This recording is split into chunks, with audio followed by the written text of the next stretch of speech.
বিষ স্যালাইন কাণ্ডে সাসপেন্ড করা হয়েছে 7 জন জুনিয়র চিকিৎসককে। অবিলম্বে সাসপেনশন প্রত্যাহার করতে হবে সেই দাবিকে সামনে রেখে মুখ্যমন্ত্রী মমতা বন্দ্যোপাধ্যায়কে চিঠি দিয়েছেন জুনিয়র চিকিৎসকরা। অন্যদিকে এই ইস্যুকে সামনে রেখে এবার পথে প্রতিবাদে সামিল হয়েছেন বিরোধী দলনেতা শুভেন্দু অধিকারী।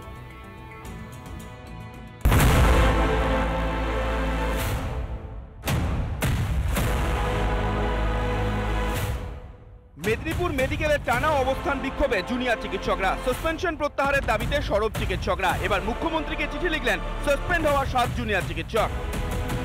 সহপাঠী যারা সাসপেন্ডেড হয়েছে তারা মুখ্যমন্ত্রীর কাছে আবেদন জানিয়েছে যে যেহেতু তারা শিক্ষানবিশ এবং তারা তাদের সিনিয়রদের ইনস্ট্রাকশন মেনেই কাজ করেছেন, তো তাই তাদের যেন এই শাস্তি, তাদের যে শাস্তি দেওয়া হয়েছে সেই শাস্তি যাতে প্রত্যাহার করে নেওয়া। অন্যদিকে মেদিনীপুরে পথে নামে বিজেপি।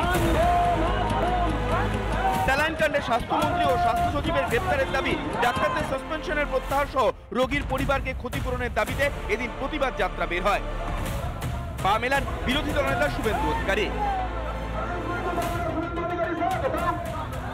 সম্পদদের সাসপেন্ড করা হয়েছে, 12 জন ডাক্তার কম সংখ্যা নয়। এমনকি তাদের কেরিয়ার শেষ করার জন্য ক্রিমিনাল কেস করা হয়েছে। অবিলম্বে প্রত্যাহার চাই। মেদিনীপুর মেডিকেলে আজও তদন্তে আসে সিআইডির প্রতিনিধি দল। মেদিনীপুর থেকে সুদীপ্ত দাসের রিপোর্ট, রিপাবলিক বাংলা। উৎসব ঘিরে এবার বিতর্ক। কোথাও উৎসবে স্থান পরিবর্তন করা হয়েছে, কোথাও বা পরিকল্পনাহীনভাবে উৎসব করা হয়েছে। অর্থাৎ শুরুর আগেই এবার বিতর্ক সৃষ্টি হয়েছে জঙ্গলমহল উৎসবকে কেন্দ্র করে। পুরুলিয়া এবং একই সঙ্গে অন্যান্য জায়গায় সমস্ত জায়গাতেই বারবার বিতর্কের শিরোনামে এই জঙ্গলমহল উৎসব। কাঁকসার রঘুনাথপুর ময়দান জঙ্গলমহল উৎসব ময়দান নামেই পরিচিত আদিবাসী সমাজের কাছে।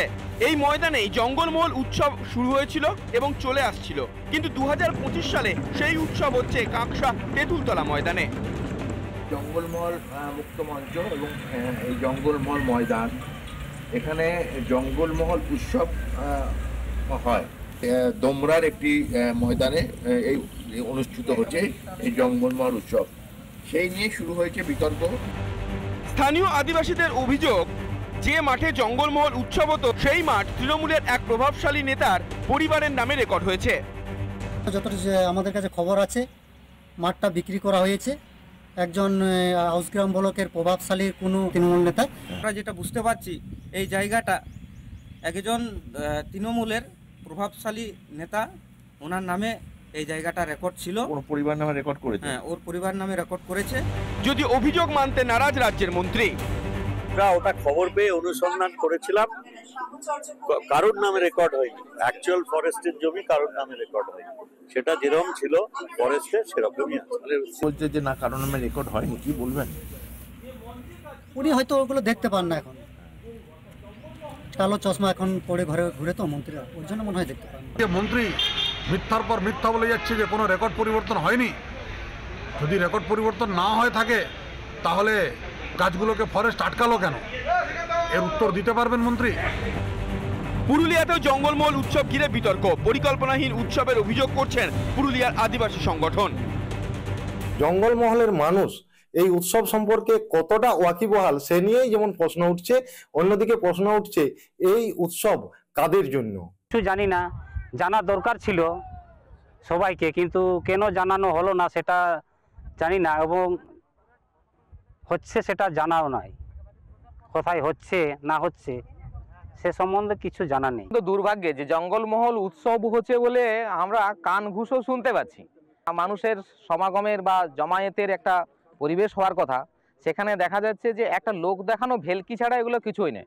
অযোধ্যা হিল টপে নাকি এই অনুষ্ঠানটি হচ্ছে। একই অভিযোগ তৃণমূলের জেলা পরিষদ সদস্যের গলাতেও। কাল নাকি শুরু হয়েছে, আমি সোশ্যাল মিডিয়াকে ফেসবুক থেকে আমি দেখতে পাচ্ছি, কিন্তু জঙ্গলমহল উৎসব কি হচ্ছে না হচ্ছে আমি অন্তত জানি না, কেউ আমাকে জানায়নি। কেন হলো এরকম এটাও আমার পক্ষে বলা সম্ভব নয়। রাজ্য সরকার বারে বারে আদিবাসী মানুষদের পাশে থাকার বার্তা দেয়, তারপরেও এই জঙ্গলমহল উৎসবে এমন অব্যবস্থার ছবি সামনে আসায় তৈরি হয়েছে বিতর্ক। রমেন মজুমদার ও অরবিন্দ মাহাতোর রিপোর্ট, রিপাবলিক বাংলা।